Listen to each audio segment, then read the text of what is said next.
To discuss this, we're joined by Senior Counselor at South African Depression and Anxiety Group, Nguvu Change. Hello, Ms. Kwaza. Thank you so much for joining us. Thank you so much for having me. I'm so glad to be here. All right, so we're observing World Suicide Prevention Day.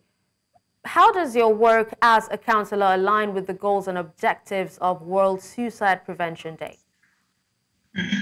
So while it is International Suicide Prevention Day, I think what SADC does is try to raise awareness about suicide as a whole every single day. So my job as a counselor at the South African Depression and Anxiety Group is to raise that awareness on a daily basis, to educate teenagers and other people, old as well, that suicide is a conversation that we need to have, that we need to talk about suicide, because we need to debunk this myth that if we talk about suicide, we are pushing people towards committing suicide or ending their lives by suicide.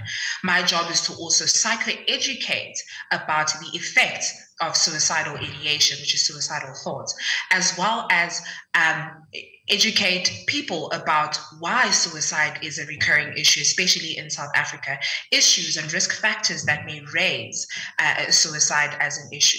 And it's a very important conversation that we need to have. So every single day in my work, I really do try to encourage people to have these conversations, to seek help should they feel that there is maybe a drive towards suicide as the ultimate solution.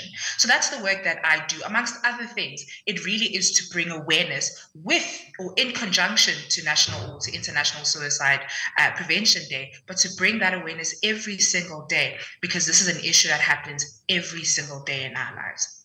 All right, now what is the current state of teen suicide in South Africa? What are the common factors also that contribute to it? So like you said, 23.5% or 23.5 people die by suicide, over 100,000 people. That is a very, very big number. But looking at that factor or at those numbers, 9% of those numbers are attributed to teenagers, which means that teenagers are highly susceptible to suicide, which is an issue. And that's a very alarming number, because if we're talking 9%, we're talking a very big part of the population. But we're also talking a big part of the population of adolescents and teenagers who are dying by suicide. And this is a really, really big issue. So our work is to really, like I said, bring awareness to this. But also what we then see as factors or risk factors, and how we can see are contributing factors to suicide, is commonly depression. It is things like self-harm, which teenagers normally sort of move towards to whenever they're facing issues. Things like bullying at school, right? There's pressure in the family, at home, and in the environment that they're based in to be achievers, to be upstanding family members, right? You can imagine being a teenager is a very difficult job. It's a difficult task. You're basically put into this position where you now see the world for what it is. You're no longer protected by the people around you, by your environment. So the environment to you is quite raw, right? So you're starting to see all of these things, and the effects that can have on you are quite major. And that's normally why teenagers would fall into suicide. But then there's family issues, right? Things like financial issues that happen in the home, marital issues between parents, family dynamics, which can be quite vicarious to teenagers, and then create a sort of susceptibility to teen suicide.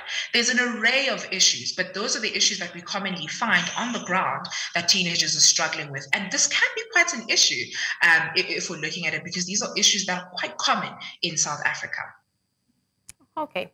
Well, thank you so much, Nguvu Change, for speaking to us on this.